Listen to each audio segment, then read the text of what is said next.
அன்றைய தமிழ்நாடு விடுதலை படை சொன்னது, ஒன்றிய அரசு என்பது இந்தியாவில் இருக்கிற மொழிவழி தேசிய இன மக்களையும் தேசிய இன மக்களின் ஒரு திறந்தவெளி சிறைச்சாலையாக இந்திய அரசு கருதுகிறது என்று சொன்னான். அதற்காகத்தான் அவன் தனி தமிழ்நாடு கேட்டான். பேரறிஞர் அண்ணா கேட்டார். 1938 தந்தை பெரியார் கேட்டார்.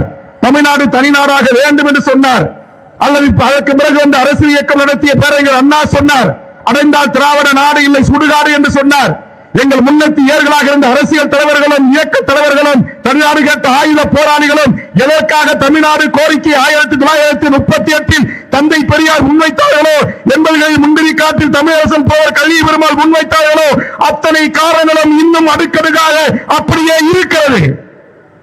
அண்ணா நாடாளுமன்றத்தில் சொன்னார், தமிழக சட்டமன்றத்தில் சொன்னார், திராவிட நாட்டின் கோரிக்கை அப்படியே இருக்கிறது.